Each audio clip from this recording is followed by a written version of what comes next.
हम लोग लगातार खींवसर सीट पर बात कर रहे हैं और खींवसर सीट की मैं बता दूं कि हॉट सीट हो चुकी है।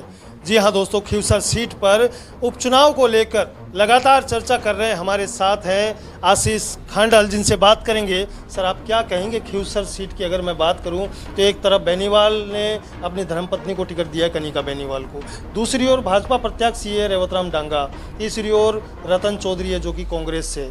अदर की मैं बात करूं तो कम से कम 12 अदर यहां पर लोग खड़े हुए हैं। तो अब की बार क्या लग रहा है समीकरण? देखिए, खींवसर की विधानसभा की जो रंगत है, यहाँ की जो हवाएं हैं, उसमें एक बात स्पष्ट है। मेरा यहाँ के काफ़ी सारे गांवों में घूमना हुआ और मैं जहाँ तक जान पाया हूँ कि यहाँ के लोग हनुमान जी बेनीवाल के साथ जितनी बार भी संपर्क में आए हैं, जब उन्होंने उनको मत दिया है, हर व्यक्ति अपने आप को ठगा सा महसूस कर रहा है। एक ऐसे व्यक्ति को वो चयन कर चुके हैं कई बार कि कभी वो कहीं, कभी कहीं, कभी कहीं, कभी कहीं। तो अवसरवादिता की जो राजनीति है, उस अवसरवादिता की राजनीति से छुटकारा पाने के लिए और एक ऐसे व्यक्ति को भारतीय जनता पार्टी ने अपना कैंडिडेट बनाया है जो व्यक्ति आम जनमानस का चहेता है, साथ ही साथ में जिसकी पहचान इसकी मिट्टी से जुड़ी हुई है, जो व्यक्ति यहाँ के मुद्दों की बात करता है, जो व्यक्ति यहाँ से गुंडागर्दी को पूरा उन्मूलन करके यहाँ शांति की स्थापना करना चाहता है। खींवसर विधानसभा में केवल खींवसर नगर की बात ना करके हम जब आसपास के गांवों में जाते हैं तो वहाँ आप ये देखिए कि जो अपने आप को एक स्वयंभू नेताजी कहते हैं, उनकी स्थिति आज ये बन गई है कि जहाँ जाओगे वहाँ सड़कों में गड्ढे नहीं, गड्ढों में सड़कें बनी हुई हैं। ऐसा क्यों? अभी विधानसभा में ये चुनाव जीते और जहाँ तक मुझे ध्यान है, हालांकि मैं पूर्ण रूप से इसकी पुष्टि आंकड़ों के रूप में मुझे याद नहीं है, लेकिन मुझे जहाँ तक पता है कि विधायक कोष का जितना पैसा होता है वो उन्होंने अलॉट करवा दिया यहाँ के लिए। कहाँ लगाया, कहाँ उसका उपयोग किया? तो राजनीतिक सुचिता के लिए, सामाजिक समरसता के लिए कहीं न कहीं इसी चुनाव में अब की बार जो बात सामने आ रही है तो जनता के बीच में एक चीज़ जा रही है। या मान लीजिए कि बेनीवाल के द्वारा वहाँ कहा जा रहा है कि अब भारतीय जनता पार्टी अगर जीत गई तो ये लोग आपका रोजगार ख़त्म कर देंगे, चाहे वो माइंस वाला काम हो या ट्यूबवेल वाला इनका काम हो या किसी भी तरीके के इनके जो काम है कि आप लोगों को जेल में डाल दिया जाएगा। तो इस तरीके की भाजपा की क्या रणनीति रही है, या रोजगार वाला काम जो युवाओं को आज उनके भविष्य को देखा जाए? कांग्रेस में जिस तरीके से 19 पेपर लीक हुए, तो क्या लग रहा है भाजपा का समीकरण क्या कहेगा अब की बार? देखिए, मारवाड़ी में कहावत है, चोर न चांदनो कौन सो है। तो दरअसल मैं एक कार्यकर्ता हूँ या मैं एक ओपिनियन मेकर हूँ या आम आदमी है, ना तो उनके बजरी के ठेके चल रहे हैं, ना उनके दारू के ठेके चल रहे हैं, ना वो कोई अमल का व्यापार कर रहे हैं, ना ऐसे लोग कोई माइनिंग का काम कर रहे हैं। तो आम आदमी को तो इससे कोई दिक्कत नहीं है। दिक्कत केवल उन लोगों को है जो गैर तरीके से, गैर कानूनी तरीके से इन चीज़ों पे काम कर रहे हैं। दूसरी बात, मैंने यहाँ आने के बाद में एक जो कॉन्सेप्ट और सुना था साहब, एक फला तथाकथित नेताजी ने विधानसभा में तेजाजी का नारा लगा दिया। वो कहते हमने पुजवा दिया। आप माननीय मिर्धा जी का अगर सुनेंगे कहीं तो वो बड़े अशोभनीय शब्दों में कह देते कई बार कि यार तुम ही हो गए तेजाजी पुजाने वाले। मैं ये कहता हूँ, तेजाजी का जो धाम है, पूज्य तेजाजी का जो खरनाल धाम है, वहाँ के विकास के लिए, वहाँ का जो वातावरण है उसको और डेवलप करने के लिए माननीय नेताजी जो तथाकथित हैं, उनके इतने लंबे कार्यकाल में वो सांसद भी रहे, विधायक भी, क्या किया गया? वर्तमान में आपको मैं बताना चाहता हूँ, इस बजट में 400 करोड़ रुपए का, पूरे 400 करोड़ रुपए का बजट अलग से सैंक्शन किया गया है पूज्य तेजाजी की जो स्थली है उसको एक अच्छा डेवलपमेंट करने के लिए, एक अच्छा कॉरिडोर बनाने के लिए।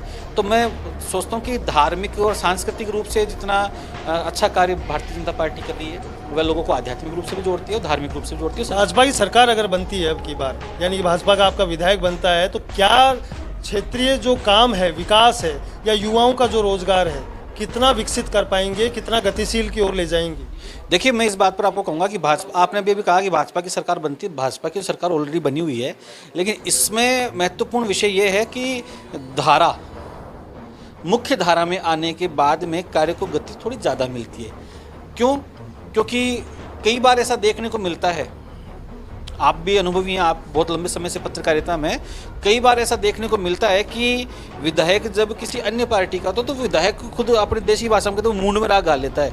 वो क्या दोषारोपण तो करेगा सरकार पर, जबकि भारतीय जनता पार्टी, आप रोजगार की बात अभी कुछ देर पहले आप कहते साहब ऐसे रोजगार छीन लेंगे, नौकरियां नहीं मिलेंगी।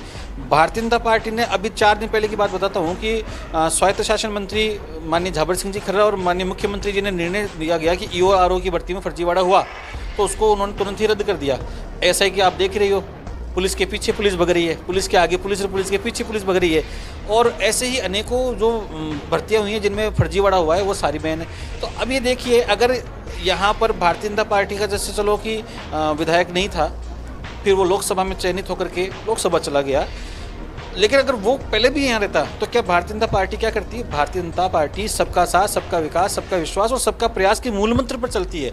भारतीय जनता पार्टी की पंचनिष्ठाओं में कभी भी किसी व्यक्ति का अहित करने का मादा नहीं है। वो एक ही काम करती है, वो करती है कि अंतिम पायदान तक के व्यक्ति तक विकास पहुँचे, क्योंकि हम दीनदयाल उपाध्याय जी की अंत्योदय की प्रेरणा पर चलने वाले व्यक्ति हैं। और हमारा मानना ये है कि हम लोग हर एक व्यक्ति तक, जनमानस तक पहुँचे और उसको लाभान्वित करें सरकार की किसी न किसी योजना के तहत। अच्छी शिक्षा। आपकी सीट यहाँ पर अब की बार बात करें तो लास्ट सवाल आपसे है कि कितने समीकरण से, पिछली बार 2000 के कुछ वोटों से वो पीछे रहे थे, पर अब की बार प्लस माइनस क्या रहे? देखिए, इसका मैं बहुत अच्छा जवाब दूंगा।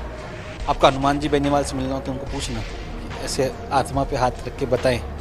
उनको रातों को नींद नहीं आ रही है, आकलन वो कर रहे हैं कहाँ कहाँ कौन से गांव में कितने हज़ार माइनस हो रहे हैं। तो इसका आंकड़ा तो मैं क्या बताऊँ आपको, लेकिन मैं इतना कहूँगा, ये जीत एक बड़े अंतर से जीत होगी और ये राजस्थान की सबसे टॉप हॉट सीट है, और ये आने वाले 4-4.25 साल तक हॉट सीट ही रहेगी। और डांगा जी जब यहाँ से, मैं जब डांगा जी से मिलता हूँ, मैं उनकी बातें सुनता हूँ, वो बात करते हैं कि मैं घुमंतु व्यक्तियों के लिए काम करूँगा। आप आज रात को निकलिए, इस खींवसर नगर में से जब आप हॉस्पिटल से दाईं तरफ आगे चलेंगे, एक बस डिपो आता है, लोग बाग नीचे रास्ते पे सो रहे होते हैं। मेरा देख के बड़ा दिल दुख पाता है यार, दीपावली का मौसम है, लोग बाग ऐसे परेशान। कह सकते हैं कि ऐतिहासिक जीत की ओर, ऐतिहासिक जीत भी होगी, और मैं ये कहूँगा कि खींवसर की तकदीर और खींवसर की तस्वीर बदलने वाला एक ही व्यक्ति आएगा, उसका नाम है रेवंत राम डांगा। ये भाजपा के एक वरिष्ठ कह सकते हैं कार्यकर्ता हैं, जिनके द्वारा आज हमने सारी तमाम जो बातें हैं खींवसर सीट की वो जानी। और आप लोगों को बता दूं कि भाजपा की हमेशा से जो रणनीति रही है वो सबका विकास, सबका साथ लेकर चलने वाली रणनीति रही है। कहीं न कहीं ये भाजपा के जो नेतृत्व के कार्यकर्ता हैं, जो धरातल पर काम कर रहे हैं चुनावी प्रबंधन के दौरान, वो लगातार कह रहे हैं कि अब की बार ऐतिहासिक जीत हासिल करके भाजपा नया आयाम जारी करेगी। मैं लगातार आपको दिखाता रहूँगा द पिंक सिटी न्यूज़ के साथ। सुभाष बैरवा, खींवसर।